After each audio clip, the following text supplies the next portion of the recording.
Judaism is one of the oldest and most practiced religions in the world. Judaism is an ancient, monotheistic, Abrahamic religion that encompasses the philosophy and culture of the Jewish people.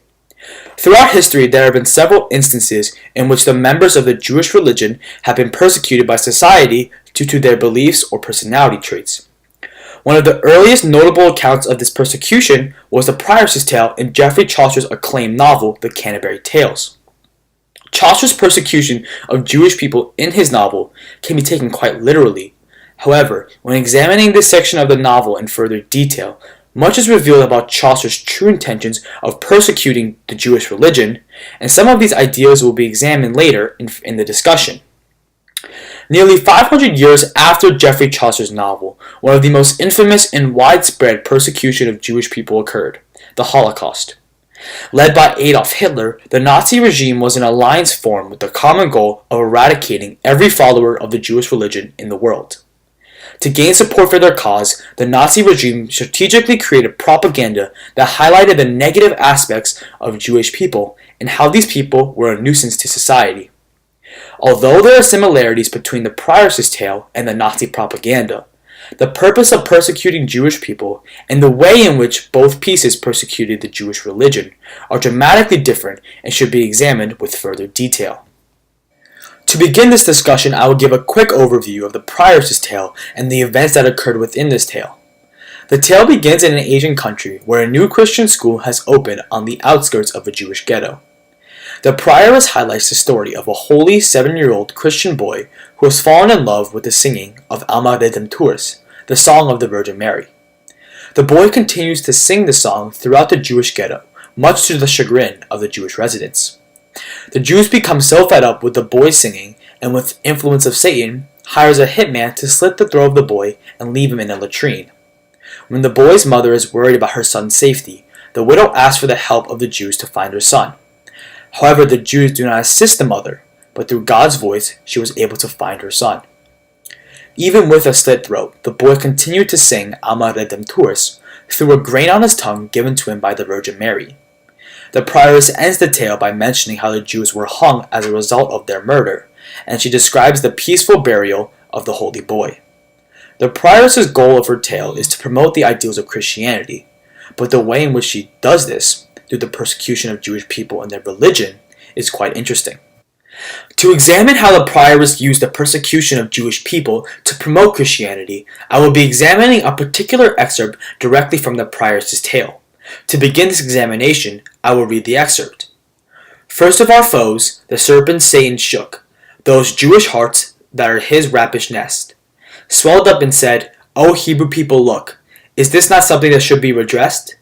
Is such a boy to roam as he thinks best, singing to spite you, canticles and saws, against the reverence of your holy laws? The first line of the excerpt reveals one of the most important messages in the Prioress's tale. Satan is the enemy of good Christians. The Prioress's use of the word foe clearly implies that Satan is the sole enemy of God, and by extension Christians. The Prioress wants it to be known that Christians are on the side of God and are constantly fighting against Satan. This first line already goes to show that the Prioress is promoting the good morals of Christians and the benefits that come with practicing Christianity. Not only are Christians fighting against evil, they are also guaranteeing them a spot in heaven because they believe in the ideals of God.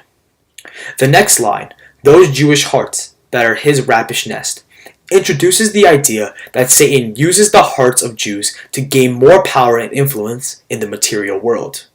Specifically, the line, his rapish nest, shows that Satan uses Jewish people to manifest more power to fight against God and his beliefs. As the excerpt continues, the motif of Jewish people and their connection to Satan endures as the Prioress continues to detail how Satan influences the ways of Jewish people.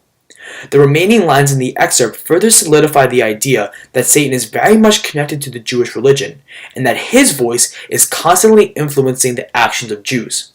In particular, the lines, is such a boy to roam as he thinks best, singing to spite you, canticles and saws, against the reverence of your holy laws, really demonstrates how Satan has a dominant presence in the lives, beliefs, and actions of Jews, as his words led to the murder of the little boy.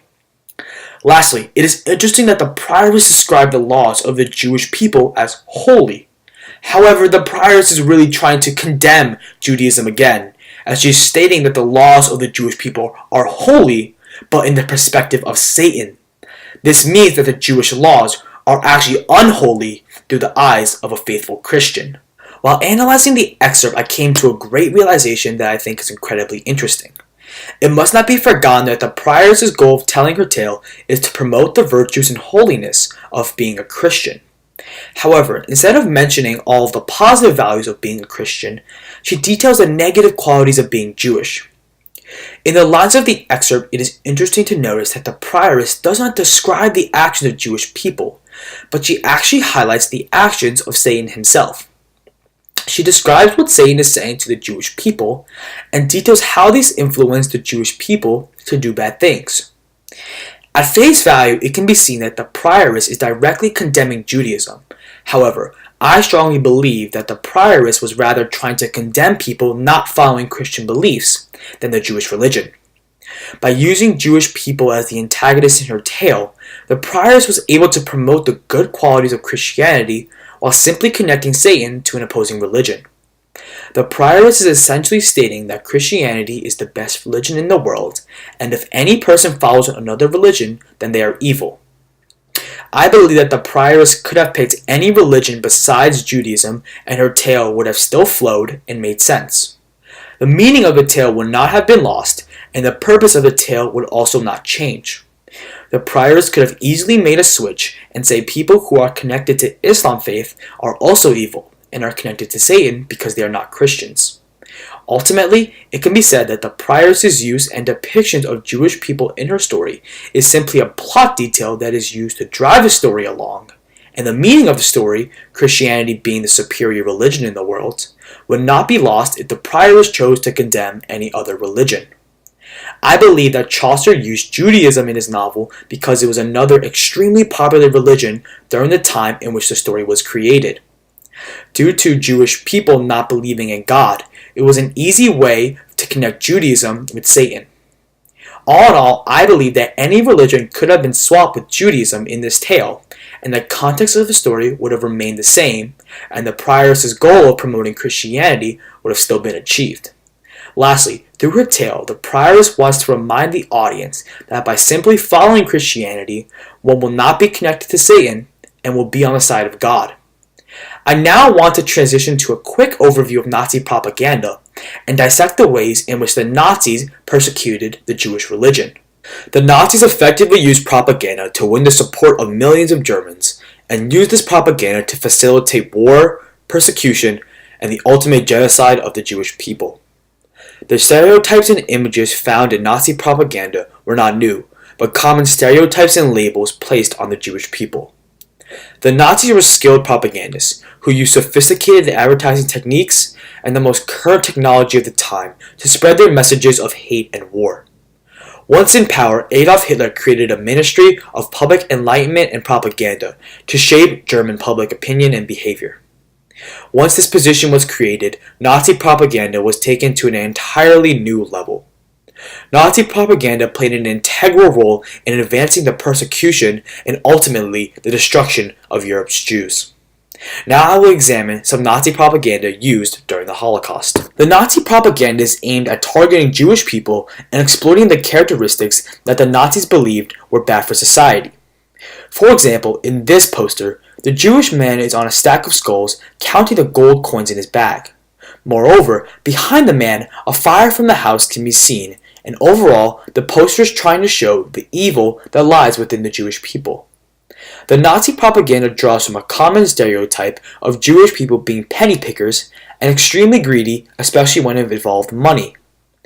At the time in Germany, one of the first steps of the Nazis' takeover was to close down Jewish-owned businesses. One of the most effective ways the Nazis did this was by boycotting the stores. This poster was used to sway the non-Jewish Germans to not shop at the Jewish-owned stores because the poster depicts Jewish people as people wanting to make money through any means necessary. Furthermore, the colors of the poster, red, yellow, and orange, were used to make Jewish people look darker and more evil. The premise of portraying Jewish people as petty, rotten, and untrustworthy was to promote the Nazi campaign and convince other people that Jewish people should be exterminated because they had personality traits that created a more negative society. Looking at another example, the Nazis depicted the Jewish man as evil, as clearly seen by his facial expression. The Nazis also over-exaggerated the facial features that were used to discriminate against Jews at the time. For example, the long and pointy nose and ears were considered trademarks of Jewish people, and if that wasn't enough, the poster also had a red Star of David right in the center of the poster. This poster was used to highlight the physical characteristics of Jewish people that the Nazi regime felt made them different from the perfect Aryan face. While the prior's tale persecuted Jews through a religious lens, the Nazis were able to accomplish a similar feat by attacking the physical appearance and personality traits of Jewish people. I feel that the biggest difference between the prior's tale and the Nazi propaganda is that it would be impossible to replace a Jewish person in the Nazi propaganda. In the prior's tale, I believe it would be possible to substitute Jewish people in the story with any other religion, and the story would be unaffected by this change. However, I do not believe the same can be said about the Nazi propaganda. In the Nazi propaganda, the Nazis were specifically targeting the characteristics of Jewish people. If the Nazis were targeting Muslims instead of Jews, then an entirely new approach would have to be taken in order to properly persecute Muslims. The reason for this is Muslims and Jews drastically look different in a physical sense, and some of the Jewish personality traits the Nazis exploited would not apply to Muslims. To conclude, it was very interesting to examine Chaucer's persecution of Jewish people in the prior's tale in his novel The Canterbury Tales. I find it crazy that discrimination against Jewish people and common Jewish stereotypes can be dated back all the way to the 14th century.